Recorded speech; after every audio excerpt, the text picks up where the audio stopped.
Good morning, folks. Happy New Year. Hopefully, everyone had a great New Year and are stoked about getting 2024 started in our quest for, I wouldn't say perfection, but getting better at music, getting better at guitar, and just getting better as a person in life from that perspective. I guess my first video that I want to do for this year is kind of weird. It's about support. When I say support, it's not about life support, it's about guitar support. But in this case, is straps. I've never talked about the use of straps because primarily I'm a fingerstyle guitarist, and I've demoed gitanos, footstools. I sit here and I've crossed my legs and things of that nature. Obviously, I've played with the strap, and I think it's a very important component. And straps are kind of funny because they can form an identity from the visual aspect of who you are.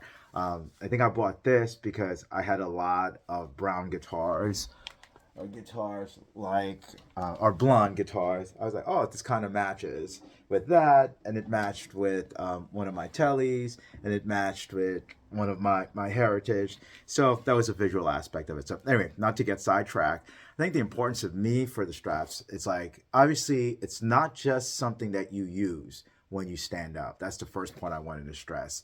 There are a lot of guitarists that like to angle their guitars in sort of a classical angle. And they don't use footstools, but Joe Pass was very did this a lot. So they angle in such a way. So they actually play sitting down and they angle the guitar that way. The other one is obviously standing up and performing live in rock bands and things like that. So it's to support your guitar in that sense. So and then the third thing I think that you want to use the strap for is, it's really for support for your back as well. So you're not hunched over and you're not in an awkward position. So, sitting down, practicing, standing up for the support of the actual thing and for the physical ergonomics of it. Those are the three primary reasons that you use it. Now let's talk about how you should put the strap on. That's up to you. That stuff is all individual. Don't listen to anybody when they tell you, oh, you got to put it this way or that way. It's whatever's very comfortable for you that allows you to have access to where you want to play at, period.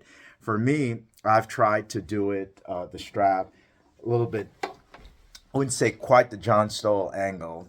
And I do this sometimes, but I don't play like this. Although I can, that's how I learned to play. Like it at a certain angle. Everybody's going to be different and stuff. So you adjust the strap to that, and you also adjust the strap to the actual guitar that you're playing. So I did a demo, and it'll play after this little monologue here, of 3 guitars. I did one with the Heritage, one with the Eastman right here, and one with the the Guild X500. And the reason I did that is I did them with 3 different sizes. So the Eastman represents almost like a Les Paul type size without the Les Paul weight. Let's put it that way because it's hollow.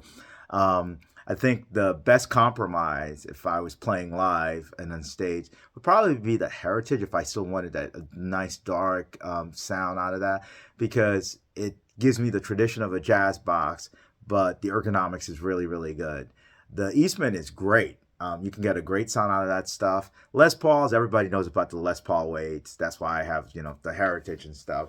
And then the biggie of them all is the Guild X500, because that's just deep bodied, and it's 17 inches and things like that. So I think in all of them I felt comfortable once I adjusted, and you have to adjust the strap. The one last thing I wanted to stress is when you use straps, make sure you have strap locks on your guitars. I have seen guitars fall off of where this part slips off and expensive instruments just kind of go to the ground, and you don't want to have costly repairs. So just be careful.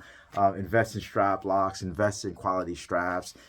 Again, sorry for the long monologue. What follows are going to be 3 videos, which will add some more length to this stuff if you want to watch them. Didn't play the exact same songs, but you'll see me standing up playing the guitars, just so you can kind of see the angles that I have them at, and you can kind of judge how difficult I had playing some of these songs that I typically will play sitting down. But all right then, thank you for watching. Let's get a great start off the new year with just guitar, but I shouldn't say not just guitar, but in life in general. All right, Bye now. Practice, practice, practice some more.